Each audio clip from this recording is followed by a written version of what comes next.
Assalamualaikum warahmatullahi wabarakatuh. Hai everyone, perkenalkan nama saya adalah Tiara Bintara Firdaus, biasa dipanggil Tiara. NIM 210611100153, kelas 1E. Dalam kesempatan kali ini, kita akan belajar IPS. Bab 2, tokoh sejarah pada masa Hindu-Buddha dan Islam di Indonesia. Tokoh sejarah pada masa Hindu-Buddha dan Islam di Indonesia.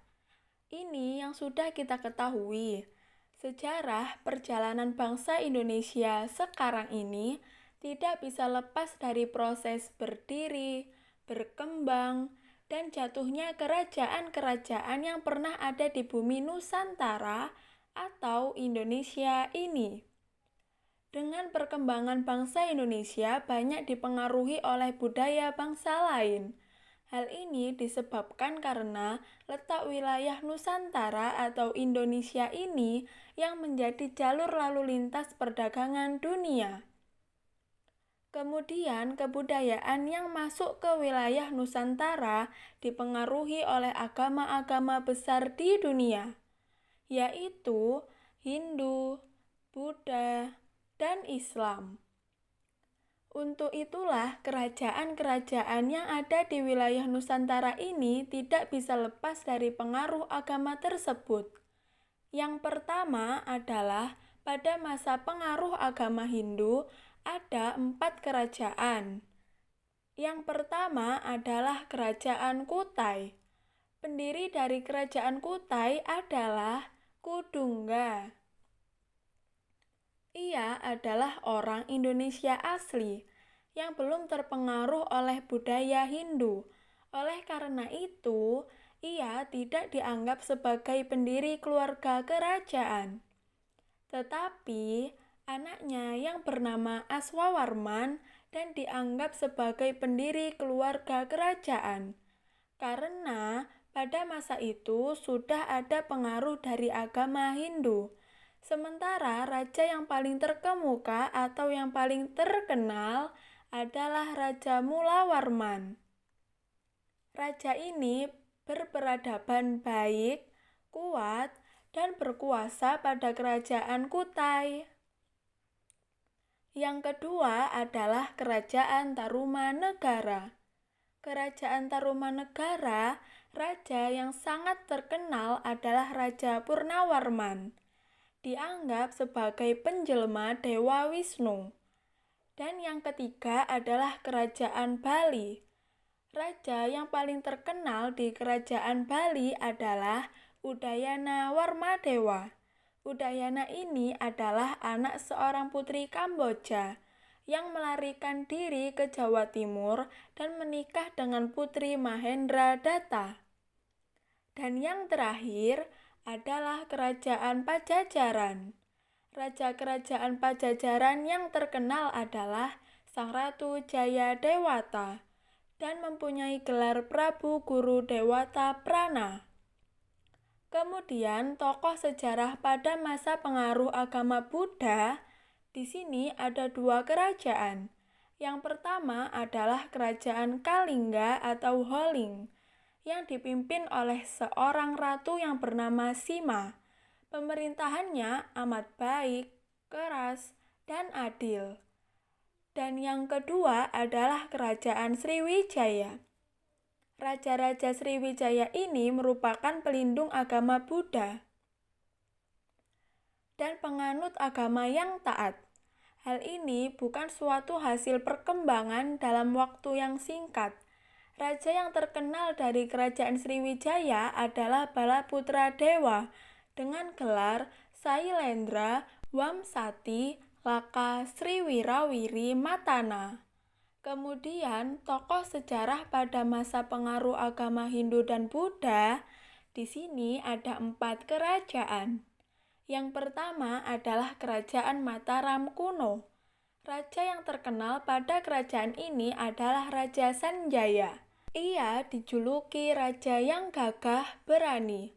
dan telah menaklukkan raja-raja di sekelilingnya. Yang kedua, Kerajaan Medang Mulang.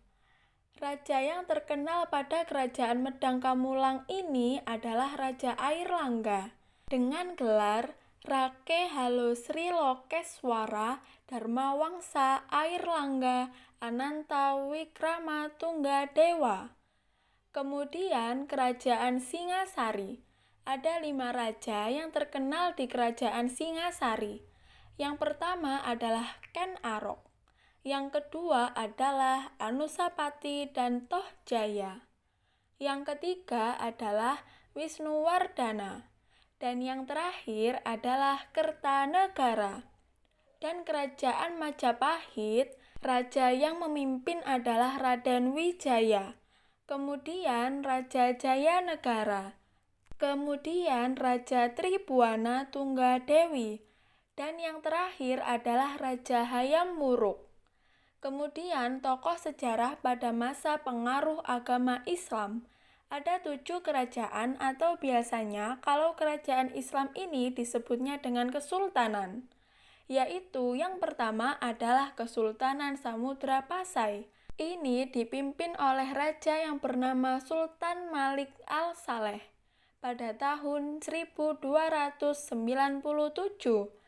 Nah, raja ini yang memeluk agama Islam, dan Kesultanan Samudra Pasai pun terus berkembang di bidang pelayaran dan perdagangan. Kemudian yang kedua adalah Kesultanan Malaka. Raja pertama dari Kesultanan Malaka adalah Sultan Iskandar Syah, yang nama aslinya adalah Paramisora. Beliau adalah bangsawan yang berasal dari Kerajaan Majapahit. Kemudian Kesultanan Aceh. Raja pertama pada Kesultanan Aceh adalah Sultan Ali Muhayyad Syah atau Sultan Ibrahim. Di bawah kekuasaannya, Aceh mulai memperluas wilayah ke daerah-daerah sekitarnya, seperti Pidi, Pasai, Daya, Danau Toba, Siak, Bengkulu, sampai ke Johor negara Malaysia. Kemudian adalah Kesultanan Banten. Sultan atau raja yang pertama pada Kesultanan Banten adalah Sultan Hasanuddin sampai tahun 1570 dan digantikan oleh putranya yang bernama Maulana Yusuf. Nah, orangnya ini sangat kuat dan penuh semangat dalam melanjutkan cita-cita ayahnya dan berusaha meluaskan daerah kekuasaannya ke arah timur. Kemudian Kesultanan Gowatalo. Pada abad ke-17, agama Islam ini baru masuk ke daerah Gowatalo. Nah, setelah orang Melayu yang bernama Datori Bandang datang ke Gowatalo. Nah, Raja Talo yang pertama masuk Islam adalah Karaeng Matoaya atau raja yang ke-6 dan diberi gelar Sultan Abdullah Awalul Islam. Dan yang terakhir adalah Kesultanan Ternate Tidore. Raja yang berkuasa di Ternate ini bernama Sultan Hairun pada tahun 1535 sampai 1570. Sultan Hairun ini dibunuh oleh pihak Portugis dan digantikan oleh putranya Sultan Hairun yang bernama Sultan Ba'abullah. Kesimpulan pada pembelajaran materi ini adalah kebudayaan yang masuk ke wilayah Nusantara antara lain dipengaruhi oleh agama-agama besar di dunia, yaitu agama Hindu, agama Buddha, dan agama Islam. Untuk itulah, kerajaan yang ada di wilayah Nusantara ini tidak bisa lepas dari pengaruh agama-agama tersebut. Dan perkembangan bangsa Indonesia banyak dipengaruhi oleh budaya bangsa lain. Karena hal ini terjadi letak wilayah Nusantara yang menjadi jalur lalu lintas perdagangan dunia. Semoga apa yang saya sampaikan bermanfaat bagi semuanya. Wassalamualaikum warahmatullahi wabarakatuh.